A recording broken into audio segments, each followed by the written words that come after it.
Hi guys! Nandito kami ngayon sa bukid. Kuha kami ngayon ng kawayan.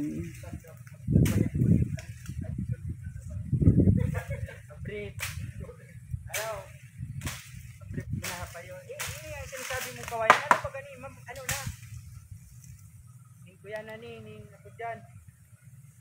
Kuyat din namin yung pwede. Yan po ka.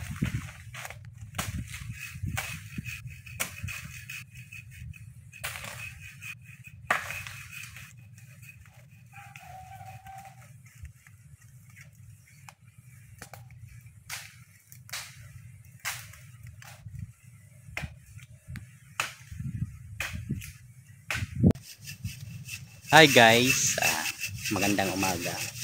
Ayan, andito tayo ngayon sa bukid. At dito, ayan, yung tiyuin ko nagpuputol siya ng kawayan kasi ilalagay pantukod po baga sa kuryente kasi dito malayo ho yung source ng kuryente kaya kailangan natin ng pangtukod. Ito po yung kawayan, panglagay sa taas yung wire. Ayan po yung tiyuin ko at nagpuputol po siya. Ito po yung mga kawayan, ang base naman sa alam natin ay maraming tinik yan. Ayan, matinik po yan kaya napakataas na po yan na puno na kawayan. Ayan, mahirap po yung proseso to. Tingnan. So yun guys, isang may share na technique sa mga ganitong kumukuha ng kawayan. Kailangan lilinisan mo muna yung ilalim para ang pagkuha mo dun sa taas ay madali na at hindi ka mahirapan. Kasi po matinik talaga po ito. Napakatinik po nito.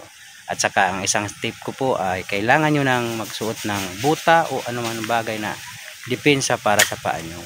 Kasi yung tiyoin ko medyo expert kasi dyan. Kaya alam niya na ho yung ginagawa niya. So yan, hanggang dito na lamang. Sana po may matutunan kayo sa aming munting video sa mga nagkukuha ng kawayan na kung nahihirapan sila. Kailangan ho munang linisin yung ilalim para madali nyong maputol yung mga sanga yan, bago nyo aakyatin. Yan, tiyuin ko inakyat niya para mabilis niya mahugot kasi po yung kawayan maraming sanga. Kung mapapansin nyo, ayan, yan po yung technique dyan. So yan guys, kung bago po kayo sa aking YouTube channel, huwag niyong kalimutan mag-like and subscribe sa aking channel na Neil TV Vlog. Ayan, pakipindot niyo na rin po yung aking notification bell andyan sa taas. At ayan, paki-subscribe and comment sa mga video ko. Ayan. Hanggang dito na lang. Thank you and God bless.